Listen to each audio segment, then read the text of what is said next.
Hi, Dennis Bills from life-skills.com.au here again. In the last couple of vlogs I talked about finding accommodation for young people and a lot of hints on how to help them find a house and find housemates, how to access real estate agents, how to understand tenancy agreements. We talked about paying and lodging bonds, we talked about connecting utilities, we talked about maintenance and repairs, all the things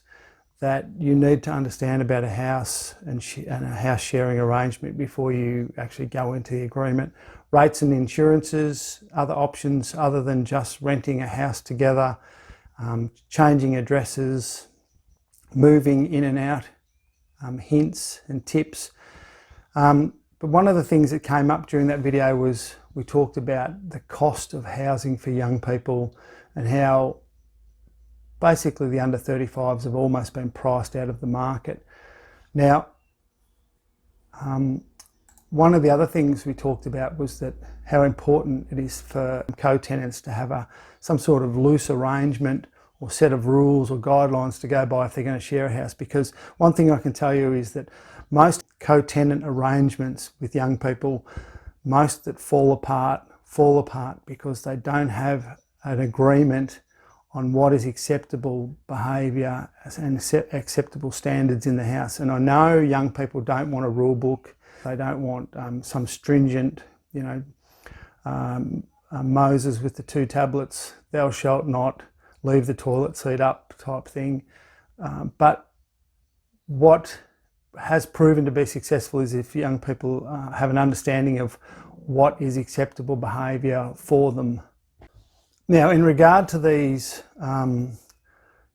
co-tenancy agreements and house sharing arrangements, I've put together a loose set of house rules that can be modified or changed according to what's suitable for each group of individuals that go into a property. I'd like to present something else that I've been looking into. Firstly, I'd like to talk about a concept called property co-ownership or tenants in common. And what it is, given that the housing market is so expensive and young people just don't have the money, $750,000 to get into the housing market or at least $600,000 plus, there are now some legal agreements that have been prepared for tenants in common, which is when a group of young people, say under 30 years of age, all join together with their own amounts of deposit to purchase a home and live together, usually in city-based environments. And it is possible for young people that have got reasonably stable jobs to get this money together and to be able to afford to purchase in a co-tenancy or tenants in common agreement. But even then, I've done the numbers and it's still pretty tight. And I think for it to be possible that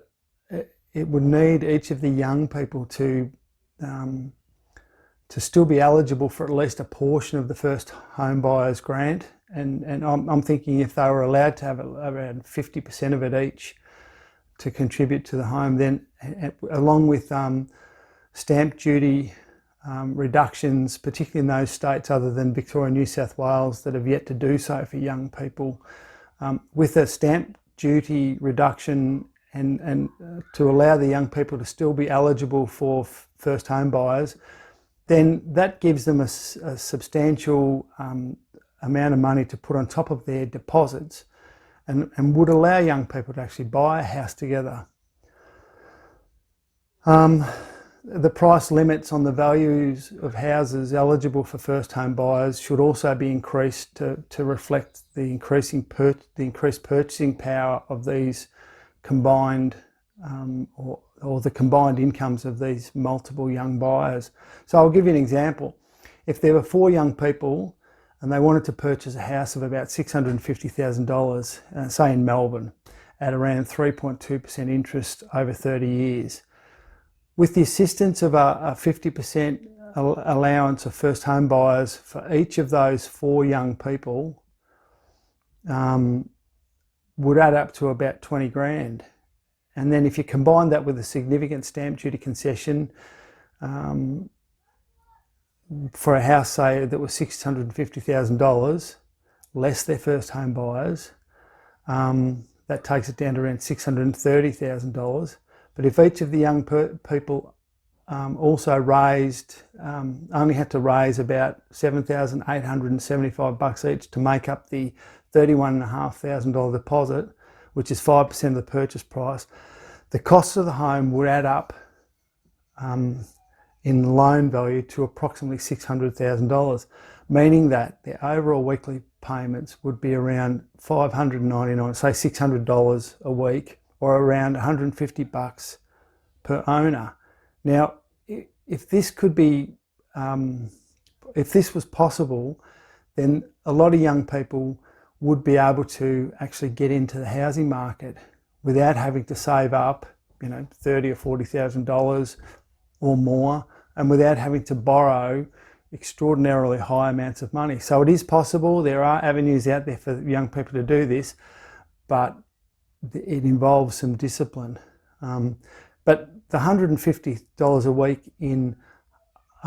repayments for each of the four young people who've bought this $650,000 property is often a lot less than what they're required to pay in rent. And so therefore they're making a pretty substantial investment in their futures, because their money is actually going towards their own facility. So I guess the thing that I was talking about with house rules, there would need to be some significant contractual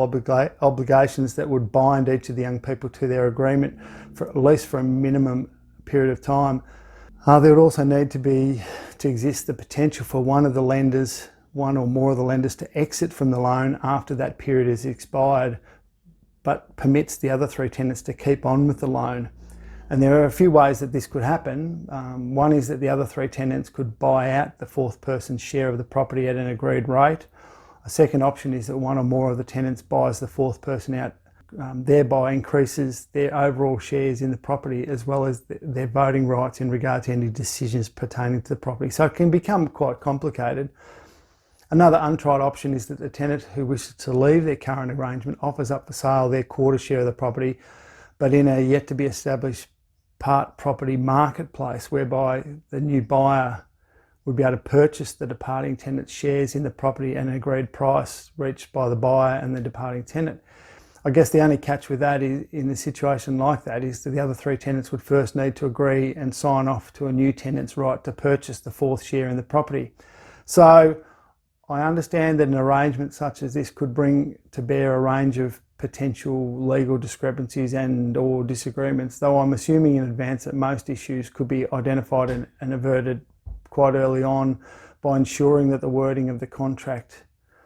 outlined the potential pitfalls in a straightforward and sensible manner, and that all the co-signees were aware of the potential pitfalls and their ramifications before they signed the contract. But as a starting point for young people, to give them at least the option to get into the housing market without having to save for many, many years and without having to borrow vast quantities of money, I guess it's an option. But I just wanted to sort of lay it on the table about what would be possible,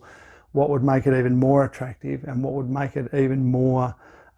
set in concrete in regard to who owns what,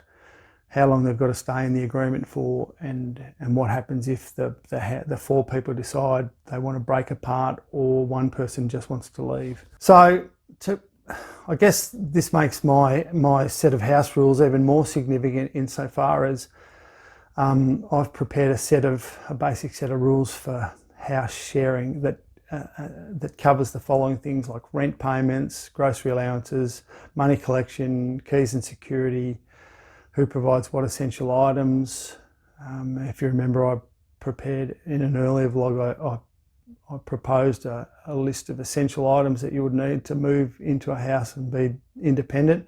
My rules allow for food and shopping, cooking rosters, cleaning duties and rosters, garden and yard rosters, maintenance, taking into account the skills on offer, or lack thereof. Takes into account parking, car sharing, privacy and borrowing each other's belongings, the sanctity of each person's private space, girlfriends and boyfriends, friends sleeping over, the use of household products and food, visitors, alcohol, drugs, smoking parties and gathering, noise after hours, sleep times, consequences of breaking agreed upon rules, and so on. I've tried to nail everything, and I know, once again, I know that a lot of young people will find this pretty distasteful to go into a house sharing arrangement with all these rules and regulations in place. But like I said, most young people who have a house where they don't have any established rules or an understanding, they don't last long, and sometimes they split apart and friendships are broken and remain broken for a long time, sometimes forever, because they don't have a set of principles to run their houses by. So the house rules that I've put together could be signed by each housemate. They'd all get a copy each. Would also be beneficial, in regard to a tenancy contract with a real estate agent, to say, look, we've got these set of house rules. We understand, what's required of us. We've actually got a program in place to make sure that the place is well cared for. I think it would work in your favour. I get it in the early stages of the discussions between the housemates. Some people are going to find my rules a bit too formal or over the top, but I think you'll be somewhat surprised by just how important these guidelines can end up being, because what they do in essence is provide a simple method for the majority of the housemates to approach another housemate who they think is not fulfilling their part in the deal. Most house sharing arrangements usually start out with a lot of high expectations and goodwill, but it's not unusual for a few moments of disagreement or even hostility to arise in time. But if your entire household has already agreed in advance to adopt a system for dealing with problems, there's a pretty good chance that you'll be able to immediately and effectively short-circuit any of the issues that do arise, like, for example, after one particular housemate has stepped out of line and the rest of the group decides that the time has come to approach them. In the early days, it definitely makes good sense to cut each other a bit of slack and allow for a few oversights or minor mistakes as you begin to find some sort of order and to establish routines and to perhaps make some adjustments to how you go about things. But at the same time, you also need to be in complete agreement that unacceptable behaviour is not going to be tolerated. Just make sure that you understand that it's not a legal document, but more of a show of good faith between friends who want an agreement that's mutually obliges them to partake in the day-to-day running of the house. You also need to understand that some of the things that you're about to agree upon might come back to bite you on the bum, but especially if you're someone with a habit for stepping across lines. That's why you should think long and hard about what you're agreeing to and what rules you might need to modify.